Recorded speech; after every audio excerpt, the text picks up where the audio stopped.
Boa noite, eu sou a Tayane, vamos nas pegadas. Hoje nós vamos falar sobre a santidade e as atitudes resultantes do relacionamento. Fazer parte do povo de Deus requer algumas condições bem específicas e uma delas é que para relacionar-se com Ele, a exigência é de uma vida santa. Está escrito: nos revela um detalhe importante na aceitação das Escrituras do Antigo Testamento como sendo inspirada, assim como outros apóstolos e escritores do Novo Testamento fizeram uso dos textos, validando a sua inspiração e aplicação à nossa vida, tanto no Antigo quanto no Novo Testamento. O que se pode concluir é que o povo de Deus deve demonstrar na sociedade que vive a realidade desse Deus Santo. O comentarista Champlin diz: os santos são exortados a ocuparem um lugar singular na história, evidenciando o fato de que há um Deus Santo que impõe condições à vida humana e que pode, se for obedecido, elevar infinitamente o nível da vida humana. O Evangelho é a mensagem de como Deus pode fazer isso e de como o fará. Para relacionar-se com Deus, o convite para o povo de Israel era de santificação. No entanto, o povo de Deus não a buscava verdadeiramente, apenas usava os rituais cerimoniais e seguia a letra da lei. Num falso processo de santificar-se, sabemos que essa concepção era falha e que era insuficiente no processo de purificação e de uma vida santa. A nova vida em Cristo oferece ao homem a oportunidade de relacionar-se intimamente com Deus, pelo processo que compõe toda a salvação e santificação: convenção, justificação, redenção, regeneração, filiação, santificação, em que somos reconciliados com Deus através de Cristo. Assim, o sangue de Cristo e a obra do Espírito Santo nos concede o privilégio do relacionamento. Portanto, ser santo é uma ordem a ser aplicada na vida de todo cristão, tanto no padrão de comportamento e conduta, quanto na identificação e aproximação do Deus Santo. O alvo da santidade na vida cristã deve mover todo cristão a viver de maneira diferenciada. O nosso Deus é Deus, perfeitamente santo, por isso devemos ansiar pela busca de uma vida de santidade e perfeição.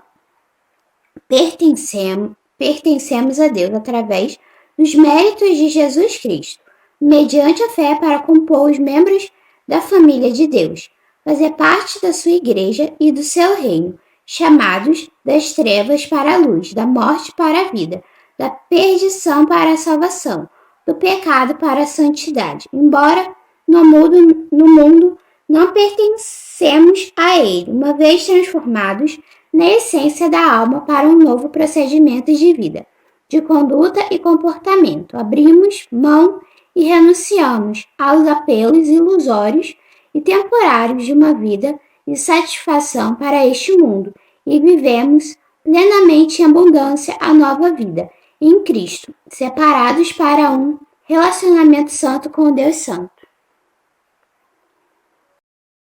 Nós vamos falar sobre a igreja comprometida com a revelação da graça de Deus.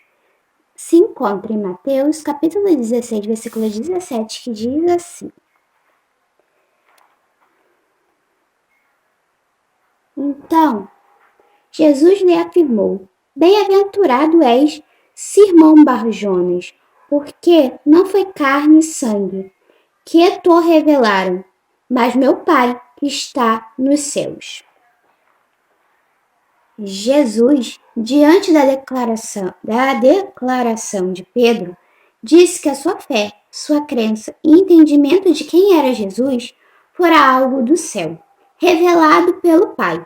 A graça de Deus fez com que Pedro compreendesse, cresce e declarasse que Jesus era o Cristo. A partir daí, a declaração deixa de ser simplesmente ou tão somente algo da mente, do intelecto, e passa a ser algo da alma, não um simples aprendizado ou coisa repetida pelo processo de aprendizagem, mas algo que vai além, que transcende.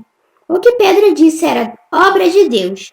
Esse episódio, do início da igreja, pelo menos conceitual, deixa claro que a igreja deve exercer a sua função de ensino, mas este precisa ser regado com a revelação divina, que é a palavra que nos foi dada. A igreja de Jesus é comprometida com a palavra, fala do que é de Deus e tem suas convicções que vêm do Pai. Igreja que saiba distinguir seu verdadeiro fundamento. Mateus capítulo 16, versículo 18 diz assim: Também eu te digo que tu és Pedro, e sobre esta pedra edificarei a minha igreja, e as portas do inferno não prevalecerão contra ela. A pergunta de Jesus foi: E vós, quem dizes que eu sou? Quem sou eu? Foi a pergunta de Jesus, a qual Pedro responde: Tu és o Cristo, o Filho do Deus vivo. A igreja foi construída e tem seu fundamento não na resposta de Pedro ou em sua declaração. A igreja não foi construída sobre uma declaração, mas sobre uma pessoa, Jesus, o Filho de Deus.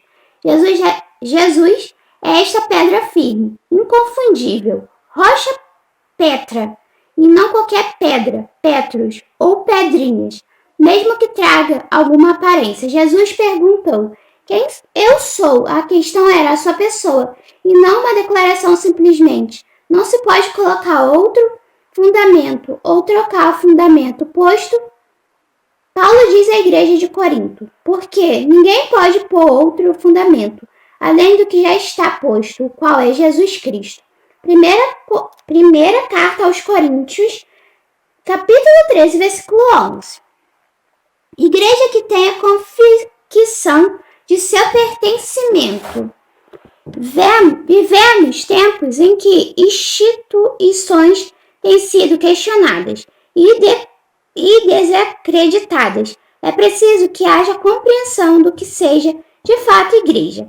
Nos dias atuais, temos igrejas de marketing, igrejas concorrentes, igrejas mercantilistas e tantas outras igrejas que dizem ser o corpo de Cristo, que Jesus é a cabeça, mas igrejas com cara de homens e algumas de homens maus. O reconhecido líder Mahatma Gandhi disse que os cristãos não parecem com Cristo. Esse tem sido um dos grandes problemas hoje para a credibilidade da igreja, num mundo que por si só tem questionado a importância das instituições. Vivemos em meio a uma crise, um desafio de sermos igreja, aos moldes de Jesus e não ao nosso molde. Parece que o que mais queremos é formar e construir uma igreja que tenha a nossa cara. Já ouviu alguém dizer a igreja que eu quero ou a igreja que eu gostaria que fosse? Tudo isso baseado nos moldes e preferências pessoais, sem nem de leve saber se suas preferências são, antes de tudo, as preferências do Senhor.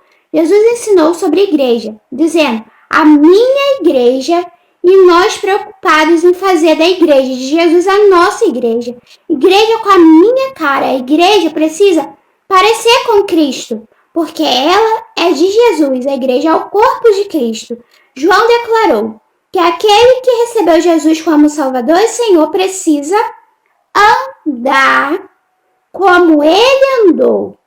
1 João, capítulo 2, versículo 6. Somos igreja do Senhor quando temos compromisso de andar como Jesus andou. Andar como Jesus andou nos identifica como sendo igreja dele. Que Deus possa continuar falando ao seu coração. Fique com Deus e até a próxima com mais um vídeo no canal. Tchau!